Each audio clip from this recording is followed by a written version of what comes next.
তাসকিন ফিজদের উত্তরসূরি তৈরি আল ফাহাদ, মারুফ মিদা, ইকবাল ইমন বাংলাদেশের নতুন পেস ত্রয়ী। বন্ধুরা, তাসকিন আহমেদ, মোস্তাফিজুর রহমান যারা বাংলাদেশ ক্রিকেটে পেস আক্রমণের বড় ভরসা, তারা আজ কিংবদন্তি হয়ে উঠেছে। তবে প্রশ্ন ছিল এরপর কারা, কে হবে ফিজ তাসকিনদের উত্তরসূরি? সেই প্রশ্নের জবাব যেন এখনই পাচ্ছে বাংলাদেশ। আসছে 3 আগুনঝরা পেসার আল ফাহাদ, মারুফ মিদা আর ইকবাল ইমন।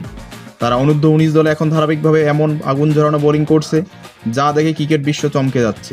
চলুন আজকে ভিডিওতে জেনে নেই কারা এই 3 পেসার, কী তাদের ভবিষ্যৎ এবং কী তাদের বিশেষত্ব, এবং কেন তারা হতে পারে আগামী দিনের বাংলাদেশের পেস দলের নতুন ত্রয়ী। সম্প্রতি ভারত জুড়ে আলোড়ন তুলেছে 14 বছর বয়সী বৈভব সূর্যবংশী, যে তার ব্যাটিং স্কিল দিয়ে পুরো ক্রিকেট বিশ্বকে মোহিত করেছে।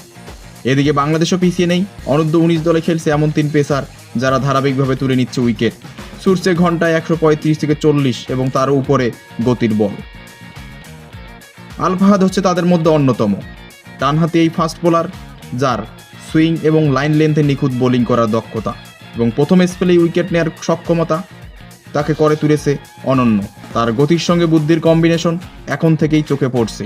এই বয়সে তার এই ধরনের ক্ষুরধার বোলিং দেখে ক্রিকেট বিশ্ব অবাক। তার নিয়মিত উইকেট নেয়ার সক্ষমতা বাংলাদেশ দলকে অনেক উন্নতির দিকে নিয়ে যাচ্ছে। এরপর হচ্ছে মারুফ মিদা, বামহাতি পেসার, ভবিষ্যতের নতুন ফিজ বলা যায় যাকে, যার ভেরিয়েশন কাটার ইয়র্কারে দক্ষ, দুর্দান্ত ডেথ বোলার হিসেবে গড়ে উঠছেন নিজেকে।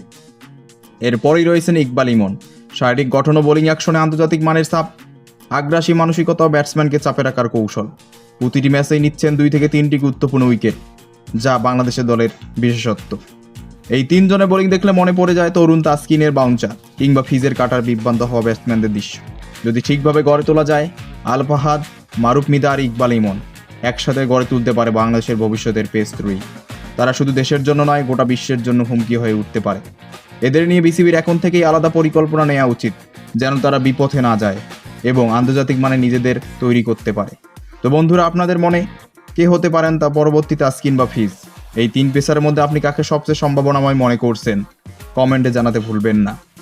ভিডিওটি ভালো লাগলে অবশ্যই একটি লাইক দিন আর সাবস্ক্রাইব করুন, এবং ক্রিকেট ভিত্তিক বিশ্লেষণ ও এক্সক্লুসিভ সব খবর পেতে চ্যানেলটি সাবস্ক্রাইব করে পাশেই থাকুন।